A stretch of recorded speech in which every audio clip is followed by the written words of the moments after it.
back today with the next group of chapters from Brandon Sanderson's Steelheart, read with permission of Penguin Random House. In our first two chapters the other day, Dave was on a mission to find and impress the Reckoners, a shadowy group who worked to eliminate epics and make the world, in theory, a better place. He'd received word that they were going to ambush an epic named Fortuity, and Dave kind of inserted himself into their plan and then got tangled up with a less important epic named Curveball.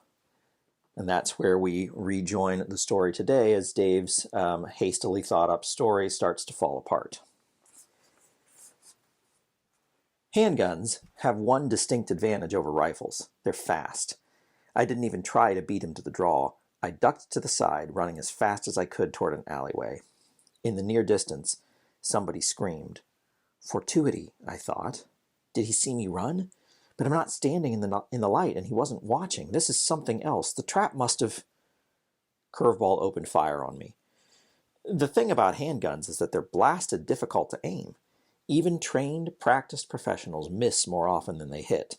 And if you level the gun out in front of you sideways, like you think you're in some stupid action movie, you'll hit even less often. That was exactly what Curveball did. Flashes from the front of his gun lighting the darkness. A bullet hit the ground near me, spraying sparks as it ricocheted off the steel pavement. I skidded into an alleyway and pressed myself back against the wall, out of Curveball's direct line of sight. Bullets continued to spray against the wall. I didn't dare look out. But I could hear Curveball cursing and yelling. I was too panicked to count shots. A magazine like his couldn't hold more than a dozen or so bullets. Oh, right, I thought, his epic power. The man could keep blasting away and never run out of bullets. Eventually, he'd round the corner and get a direct shot. Only one thing to do. I took a deep breath, letting my rifle slide off my shoulder and catching it with my hand. I dropped to one knee in the mouth of the alleyway, putting myself at risk. I raised the rifle. The burning cigarette gave me a sight on Curveball's face. A bullet hit the wall above me. I prepared to squeeze the trigger. "Stop it, you slants!" a voice called, interrupting Curveball. A figure moved between us in the dim light just as I fired. The shot missed. That was Fortuity. I lowered my gun as another shot rang out from high above. The sniper. A bullet struck the ground nearby, almost hitting Fortuity, but he jerked sideways at just the right moment, his danger sense. Fortuity ran awkwardly, and as he got closer to a lantern, I saw why. He was handcuffed. Still, he was escaping. Whatever the Reckoner's plan was, it looked like it had fallen apart. Curveball and I glanced at each other, then he took off following Fortuity, firing a few stray shots in my direction. Having infinite bullets didn't make him any better a shot, however, and they all went wide. I climbed to my feet and looked the other direction, toward where the woman had been. Was she all right? A loud crack sounded in the air, and Curveball screamed, dropping to the ground. I smiled, right until a second shot fired and a spray of sparks exploded from the wall beside me. I cursed, ducking back into my alleyway. A second later, the woman in the sleek red dress spun into the alleyway, holding a tiny Derringer pistol and pointing it directly at my face. People firing handguns missed, on average, from over 10 paces, but I wasn't sure of the statistics when the pistol was 15 inches from your face. Probably not so good for the target. "Wait," I said, holding up my hands, letting my rifle fall in its strap on my shoulder. "I'm trying to help. Didn't you see Curveball firing at me?" "Who do you work for?" the woman demanded. "Havendark Factory," I said. "I used to drive a cab, though I—" "Slants," she said. Gun still trained on me, she raised her hand to her head, touching one finger to her ear. I could see an earring there that was probably tethered to her mobile. "Megan here. Tia, blow it." An explosion sounded nearby, and I jumped. "What was that?" "The Reeve Playhouse." "You blew up the Reeve?" I said. "I thought the Reckoners didn't hurt innocents." That froze her, gun still pointed at me. "How do you know who we are?" You're hunting epics. Who else would you be? But she cut off, cursing softly, raising her finger again. No time. Abraham, where is the mark? I couldn't hear the reply, but it obviously satisfied her. A few more explosions sounded in the distance. She eyed me, but my hands were still raised, and she must have seen Curveball firing on me. She apparently decided I wasn't a threat. She lowered her gun and hurriedly reached down, breaking the stiletto heels off her shoes. Then she grabbed the side of her dress and ripped it off. I gaped. I normally consider myself somewhat level-headed, but it's not every day that you find yourself in a darkened alleyway with a gorgeous woman who rips off most of her clothing. Underneath, she wore a low-cut tank top and a pair of spandex biker shorts. I was pleased to note that the gun holster was indeed strapped to her right thigh. Her mobile was hooked to the outside of the sheath. She tossed the dress aside. It had been designed to come off easily. Her arms were lean and firm, and the wide-eyed naivety she'd shown earlier was completely gone, replaced with a hard edge and determined expression. I took a step, and in a heartbeat, her pistol was trained on my forehead again. Out of the alleyway, she said, gesturing. I nervously did as asked, walking back onto the street. On your knees, hands on head. I don't really... Down! I got down on my knees, feeling stupid, raising my hands to my head. Hard man, she said, finger to her ear. If Knees here so much as sneezes, put a slug through his neck. But... I began. She took off at a run down the street, moving much more quickly now that she'd removed the heels and the dress. That left me alone. I felt like an idiot kneeling there, hairs on my neck prickling as I thought of the sniper who had his weapon trained on me. How many agents did the Reckoners have here? I couldn't imagine them trying anything like this without at least 24. Another explosion shook the ground. Why the blasts? They'd alert enforcement, Steelheart's soldiers. Lackeys and thugs were bad enough. Enforcement wielded advanced guns and the occasional armor unit, 12-foot-tall robotic suits of power armor. The next explosion was closer, just down the block. Something must have gone wrong in their original plan. Otherwise, Fortuity wouldn't have gotten away from the woman in red. Megan? Was that what she said her name was? This was one of their contingency plans. But what were they trying to do? A figure burst out of an alleyway nearby, almost making me jump. I held still, cursing that sniper, but I did turn my head slightly to look. The figure wore red, and still had handcuffs on. Fortuity. He crossed the street, then turned to run in my direction. Megan, if that really was her name, burst from the same road he'd appeared out of. She turned this way, trying to chase him down, but behind her, in the distance, another group of figures rushed out from a different street. They were 4 of Spritz's thugs, in suits and carrying submachine guns. They pointed at Megan. I watched from the other side of the street as Megan and Fortuity passed me. The thugs were approaching from my right, and Megan and Fortuity were running to my left, all of us on the same darkened street. Come on, I thought at the sniper up above. She doesn't see them. They'll gun her down. Take them out. Nothing. The thugs leveled their guns. I felt sweat trickle down the back of my neck. Then, teeth clenched, I rolled to the side, whipping my rifle out and drawing a bead on one of them. I took a deep breath, concentrated, and squeezed the trigger, fully expecting to be shot in the head from above. Continuing on with Chapter 4. A handgun is like a firecracker. Unpredictable. Light a firecracker, toss it, and you never really know where it's going to land or the damage it's going to do. The same's true when you shoot a handgun. An Uzi is even worse. It's like a string of firecrackers, much more likely to hurt something, but it's still awkward and unruly. A rifle is elegant. It's an extension of your will. Take aim, squeeze the trigger, make things happen. In the hands of an expert with stillness inside of him, there's nothing more deadly than a good rifle. The first thug fell to my shot. I inched the gun to the side, then squeezed again. The second went down. The other 2 lowered their weapons, dodging. Look. Squeeze. 3 down.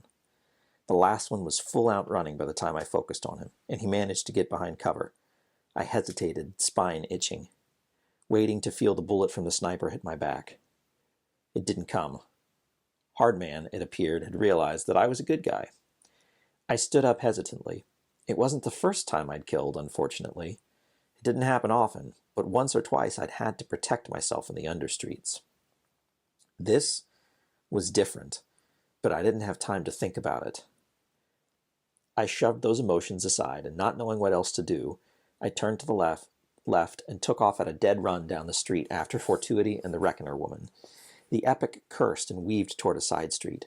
The streets were all empty. Our explosions and gunfire had caused anybody nearby to clear out. This sort of thing wasn't uncommon in New Chicago. Megan dashed after Fortuity, and I was able to cut to the side and meet up with her. She glared at me as we barreled down the cross street, shoulder to shoulder, after the Epic. "I told you to stay put, knees," she yelled. "Good thing I ignored you. I just saved your life. That's why I haven't shot you. Get out of here." I ignored her, aiming my rifle as I ran and taking a shot at the Epic. It went wide. It was too hard to run and fire at the same time. "He's fast," I thought, annoyed. "That's useless," the girl said. "You can't hit him." "I can slow him down," I said, lowering the rifle, running past a pub with lights off and doors closed. A group of nervous patrons watched from one of the windows.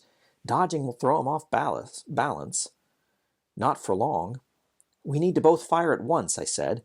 "We can pin him between two bullets, so either way he dodges, he'll hit one of them. Checkmate." "Are you insane?" she said. Still running. "That would be near impossible." She was right. "Well, let's use his weakness then. I know you know what it is. Otherwise you'd never have gotten those handcuffs on him." "It won't help," she said, dodging around a lamppost. "It worked for you. Tell me what it is. I'll use it." "Slants," she cursed at me. "His danger sense is weakened if he's attracted to you. So unless he finds you a whole lot prettier than I do, it's not going to help." "Oh," I thought. Well, that was a problem. "We need to—" Megan began, then cut off, raising her finger to her ear as we ran. "No, I can do this. I don't care how close they are." They're trying to get her to pull out, I realized. It wouldn't be long before enforcement arrived. Ahead of us, an unfortunate driver, probably on the way to the club district, pulled around the corner. The car screeched to a halt, and Fortuity cut in front of it, heading to the right down another alleyway that would lead him toward more populated streets. "Take this," I said, tossing my rifle to Megan. I whipped out my extra magazine and tossed it to her as well. "Fire at him. Slow him down." "What?" Megan demanded. "Who are you to give me—" "Do it," I said, skidding to a stop beside the car. I pulled open the passenger door. "Out," I said to the woman behind the wheel. The bystander got out and scurried away, leaving the keys in the ignition. In a world full of epics with the legal right to take any vehicle they want, few people ask questions. Steelheart is brutal with thieves who aren't epics, so most would never try what I'd just done. Outside the car, Megan cursed, then raised my rifle expertly and took a shot. She had good aim, and Fortuity, just a little ways down the alleyway, stumbled to the right, his danger sense prompting him to dodge out of the way. As I'd hoped, it slowed him considerably. I gunned the engine. It was a nice, sporty coupe, and it looked practically new. Pity that. I tore off down the street. I told Megan that I'd been a cab driver, which was true. I'd tried it a few months back, right after graduating from the factory. I hadn't mentioned, however, that the job had lasted only one day. I'd proven terrible at it. You never know how much you'll like something until you try it out. It had been one of my father's famous sayings. The cab company hadn't expected me to try out driving for the first time in one of their cars. But how else was a guy like me supposed to get behind a wheel? I was an orphan who had been owned by the factory for most of my life. My type didn't exactly make big money, and the understreets don't have room for cars anyway. Regardless, driving had proven a tad more difficult than I expected it to be. I screeched around a corner of the dark street, the gas pedal pressed to the floor, barely in control. I knocked down a stop sign and a street sign on my way, but I made it down the block in a matter of heartbeats and screeched around a corner. I hit a few trash cans as I went up over the curb, but managed to retain control as I turned and pulled the car to a stop facing south. I was pointing it directly down the alleyway. Fortuity was still stumbling through it toward me, tripping on refuse and boxes as Megan slowed him. There was a pop. Fortuity dodged, and my windshield suddenly cracked, a bullet blasting through it about an inch from my head. My heart leaped. Megan was still shooting. You know, David, I thought to myself, you really need to start thinking your plans through a little more carefully. I slammed the pedal down, roaring into the alleyway. It was just barely wide enough for the car, and sparks flew up on the left side as I veered a hair too far in that direction, shearing off the side mirror. The headlights shone on a figure in a red leisure suit, hands cuffed together, cape flapping behind him. He'd lost his hat while running. His eyes were wide. There was nowhere for him to go in either direction. Checkmate, or so I thought. As I got close, Fortuity leaped into the air and slammed his feet into the front of my windshield with superhuman dexterity. That utterly shocked me. Fortuity wasn't supposed to have any enhanced physical abilities. Of course, for a man like him who avoided danger so easily, there may not have been many opportunities to display such things. Either way, his feet hit my windshield in an expert maneuver only someone with super reflexes could have managed. He pushed off and jumped backward, the windshield shattering into pebbled glass, using the momentum of the car to throw himself into a backflip. I slammed on the brakes and blinked as the glass sprayed my face. The car screeched to a halt in a shower of sparks. Fortuity landed his flip with poise. I shook my head, dazed. Yeah, super reflexes, a piece of my mind thought. I should have realized. Perfect complement to a precog portfolio. Fortuity was wise to keep the secret. Many a powerful epic had realized that hiding one or two abilities gave them an edge when another epic tried to kill them. Fortuity ran forward.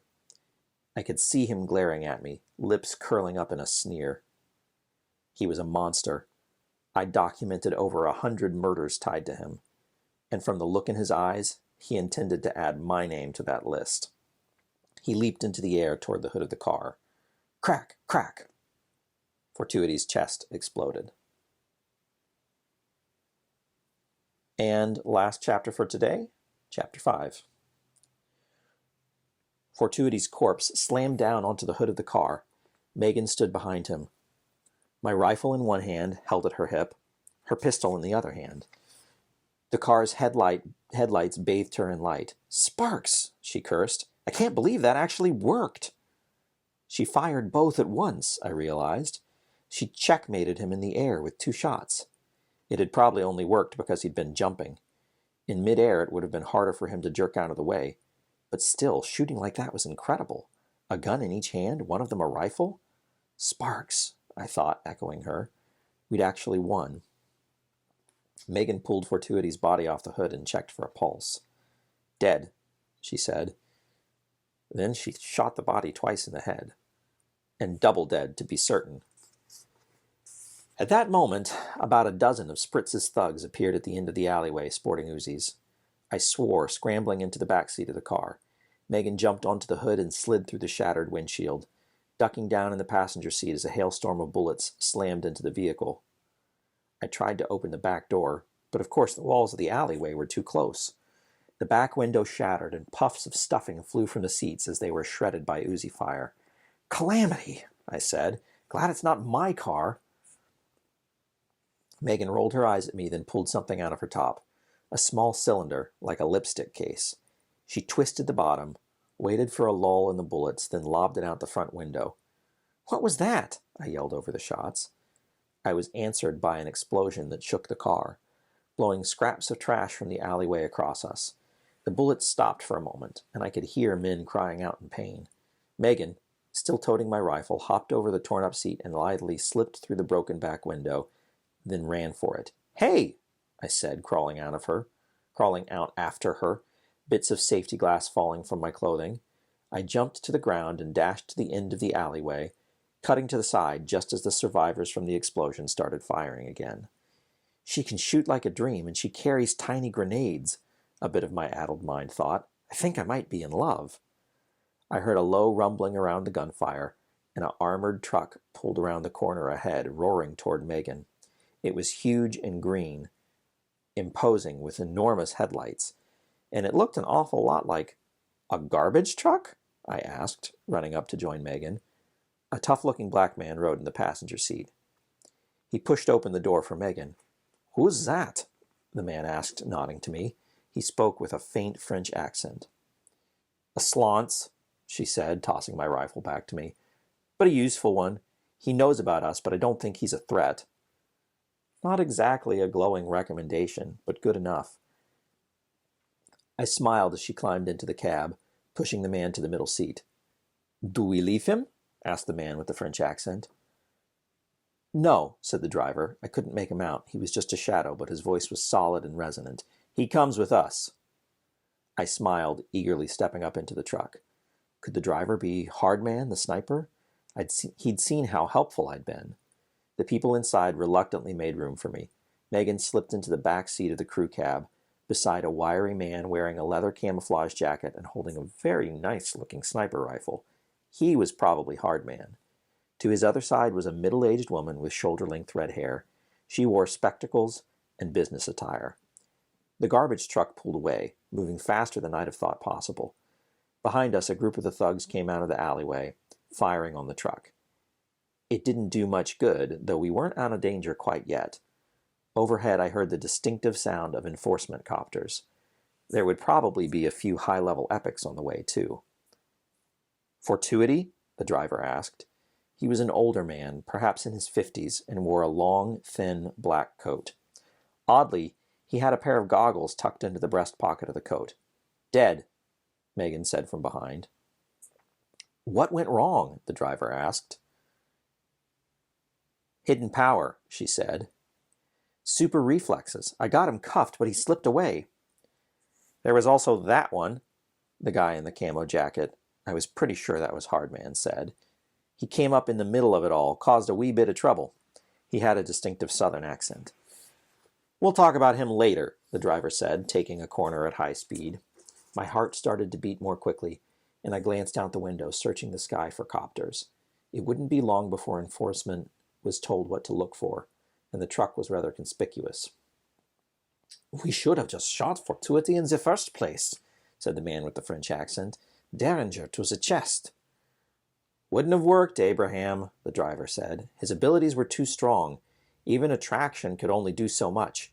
We needed to do something non-lethal first. Trap him, then shoot him. Precogs are tough." He had that part right, probably. Fortuity had possessed a very strong danger sense. Likely the plan had been for Megan to cuff him and maybe lock him to the lamppost. Then, when he was partially immobilized, she could have rammed her derringer into her chest and fired. If she'd tried that first, his power might have warned him. It would have depended on how attracted he was to her. "I wasn't expecting him to be so strong," Megan said, sounding disappointed with herself as she pulled on a brown leather jacket and a pair of cargo pants. "I'm sorry, Prof. I shouldn't have let him get away from me." Prof. Something about that name struck me. "It's done," the driver, Prof, said, pulling the garbage truck to a jarring halt. "We ditched the machine. It's been compromised." Prof opened the door and we piled out. I began to say, planning to introduce myself. The older man they called Prof, however, shot me a menacing glare over the hood of the garbage truck. I cut myself short, choking on my words.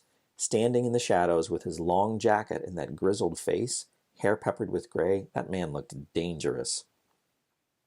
The Reckoners pulled a few packs of equipment out of the back of the garbage truck, including a massive machine gun that Abraham now toted. They led me down a set of steps into the understreets. From there, the team hustled through a set of twists and turns. I did a pretty good job keeping track of where we were going, until they led me down a long flight of stairs, several levels deep, into the steel catacombs. Smart people stayed away from the catacombs. The diggers had gone mad before the tunnels were finished. The ceiling lights rarely worked, and the square-shaped tunnels through the steel changed size as you progressed. The team was silent as they continued down the passages, turning up the lights on their mobiles, which most wore strapped to the fronts of their jackets. I'd wondered if the Reckoners would carry mobiles, and the fact that they wore them made me feel better about mine. I mean, everyone knew that the Nighthawk foundry was neutral, and that mobile connections were completely secure. The Reckoners using the network was just another indication that Nighthawk was reliable. We walked for a time, the Reckoners moving quietly, carefully. Several times Hardman went ahead to scout. Abraham watched our rear with that wicked-looking machine gun of his. It was hard to keep my bearings. Down in the steel catacombs, it felt like a subway system that halfway through development had turned into a rat's maze. There were choke points, tunnels that went nowhere, and unnatural angles. In some places, electrical cords jutted from the walls like those creepy arteries you find in the middle of a chunk of chicken. In other places, the steel walls weren't solid, but instead had patches of paneling that had been ripped into by people searching for something worth selling. Scrap metal, however, was worthless in New Cago. There was more than enough of that lying around. We passed groups of teenagers with dark expressions standing beside burning trash cans. They seemed displeased to have their solace invaded, but nobody interfered with us. Perhaps it was due to Abraham's enormous gun. The thing had gravitonics glowing blue on the bottom to help him lift it. We worked our way through those tunnels for over an hour. Occasionally, we passed vents blowing air. The diggers had gotten some things working down here, but most of it made no sense. Still, there was fresh air, sometimes. Prof led the way in that long black coat. It's a lab coat, I realized as we turned another corner, one that's been dyed black. He wore a black buttoned shirt beneath it. The Reckoners were obviously worried about being followed, but I felt they overdid it.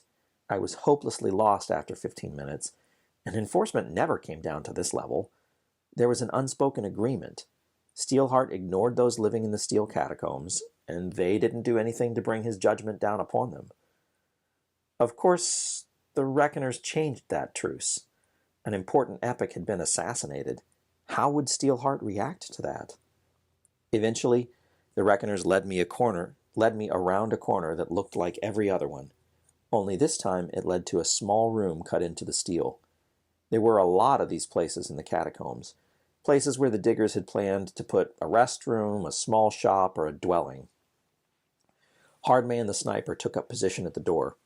He'd taken out a camo ball cap and put it on his head, and there was an unfamiliar emblem on the front. It looked like some kind of royal crest or something. The other 4 Reckoners arranged themselves facing me. Abraham got out a large flashlight and clicked a button that lit up the sides, turning it into a lantern. Prof crossed his arms, his face emotionless, inspecting me. The woman with the red hair stood beside him. She seemed more thoughtful. Abraham still carried his large gun, and Megan took off her leather jacket and strapped on an underarm gun holster. I tried not to stare, but that was like trying not to blink. Only, well, kind of the opposite. I took a hesitant step backwards, realizing I was cornered. I'd begun to think that I was on my way toward being accepted into their team, but looking into Prof's eyes, I realized that was not the case. He saw me as a threat. I hadn't been brought along because I'd been helpful. I'd been brought along because he hadn't wanted me wandering free. I was a captive. And this deep in the steel catacombs, nobody would notice a scream or a gunshot.